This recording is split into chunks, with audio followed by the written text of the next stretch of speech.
welcome back to Smart Life. It's good to have you. I'm your host, Dr. Gina, and when you need a dose of political correctness, we know right where to turn.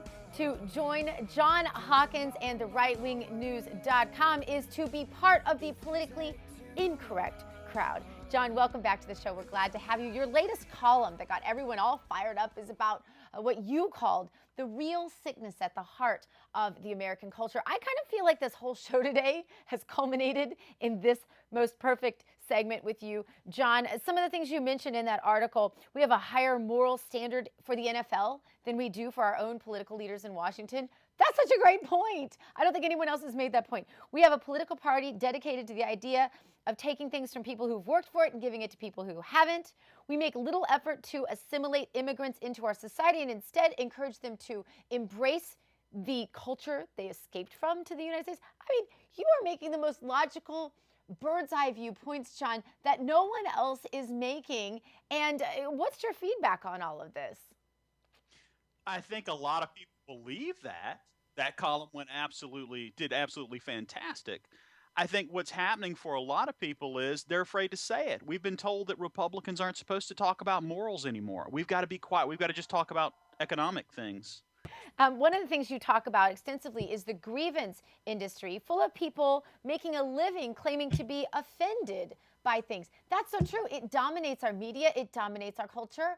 And a lot of people are getting by doing almost absolutely nothing except just voicing their grievances. How do we come to this, John?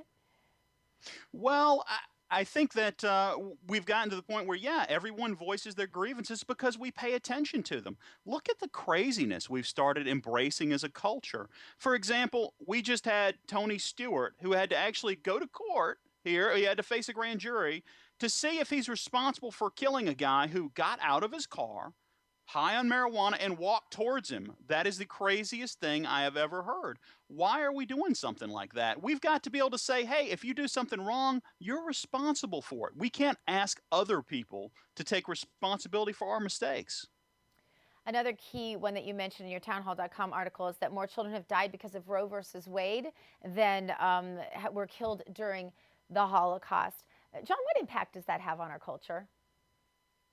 It has an enormous impact on our culture, and we don't think of it that way. I guarantee the people, while slavery was going on, didn't think, gee, we're doing something that 200 years from now, people are going to look at us and think how evil and awful we are. Just like the people who are aborting their children today, just like the people that are facilitating it, are not thinking that, gee, one day Americans are going to look back in horror at all the children we killed. I think it devalues life. There are less children out there. It's such a sad thing that there are so many people who are being convinced to do something so evil, to murder your own child is okay. And it is an evil act. I mean, there's no other way to put it. It's an evil act. We convince people it's an okay thing to do, and that's sad. And one that you mentioned and you articulated well, you say we've allowed pornography to become so accessible that it's practically universally viewed even among teenagers. This is a debate, frankly, John, that I've had with my own dad, who disagrees with me on this. He says if everyone weren't so sexually uptight, you wouldn't have teenagers acting out sexually, you wouldn't have all the problems you have of children being born out of wedlock, so on and so forth. You disagree with him. Maybe you can explain it to him, John. Well, first of all, there are real consequences to it. I mean, there are studies of this, and what they find is that people who constantly look at pornography are less interested in sex with real women. They have sexual issues where they can't perform as well, I guess because they're doing pornography all the time. There is a lot of real world issues. There's emotional deadness that can come with it, a lot of things, and it's a lot tougher for people, studies show, who get started on it when they're very young. And we're encouraging a lot of people to do that because we're making pornography accessible to curious 13 and 14-year-old boys who are just, I want to know what sex is all about. Well, guess what? It's all online. You can look at it. You can't drive down Hollywood Boulevard without getting your share of pornography. I mean, this is accessible to 2-year-olds. As soon as you are able to cognitively be aware those sorts of concepts of pornography, you're going to have a big dose of it. Just when I drive with my children through LA, I have to be constantly, close your eyes, close your eyes. My poor boys are always, smacking their faces, ducking in the seat.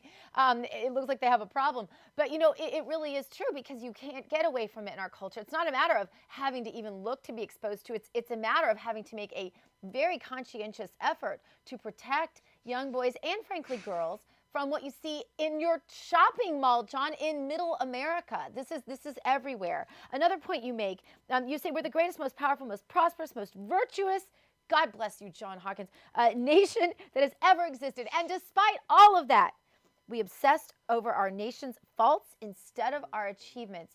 That could not be more crystal clear to me. How is it that the other side doesn't appreciate what is so amazing and virtuous about the United States and wants to focus instead on its demise, and then turns around and gets offended if we say they're not patriotic? You know that too, right? Well, yeah, and it's funny because they're not patriotic. Guys like Howard Zinn and Noam Chomsky and Michael Moore, these guys don't love America. They talk about America like a wife beater talks about his wife. Oh, well, America would be good except for this. She made me mad. That's why I got to keep hitting her. That's the attitude they have towards America, and they're so fortunate. In their hearts, they know better. You don't see them moving. These guys don't go overseas to live somewhere else, even though they have the money. They want to stay here, but they want to change everything about the country. I think, honestly, we have someone in the White House who feels that way, too. It's not good for the country. It's dangerous for the country. It's scary for the country. And it's so out of whack with the rest of the world. We magnify all our faults up to to their gigantic, and we ignore all the amazing things the country's done. This is the greatest country in the history of the world. We're the first country in the world that has the kind of power we do and hasn't used it for conquest. We go over, like Colin Powell said, and when American troops go to another country, the only land we ask for when we're done is enough land to bury our soldiers. And we come back home. We don't go out and say, all right, we've conquered Iraq now. We're putting our guy in charge. We want to help them so they can get to the point where they can take care of themselves. And that's a big difference. And we don't give ourselves the credit, or at least a lot of liberals don't. And they should, because if this country ever goes, there isn't going to be a replacement for a long, long time, if ever, on this big globe we're all on. You mentioned the so-called commander-in-chief who had the unmitigated classlessness to salute our soldiers with a styrofoam cup. And you say that there are a lot of reasons why he is a failed president, but is the biggest one because he subscribes to most of the lines of thinking that you talked about in What is Wrong with Our Culture? I think that has a lot to do with it. This guy is an ideologue. This guy is basically your American college professor who doesn't like the country very much, who goes out and talks to his students about how awful it is. Now he doesn't really know anything about governing because he's never had any experience, and he's in there implementing all these ideas, trying to change the country. Well, we've got to go out and bow. Well, we've got to apologize for America to the rest of the world. It's a tough thing to have him in there. John Hawkins, rightwingnews.com. You can find a lot more of his stuff there. Thanks for joining us, John.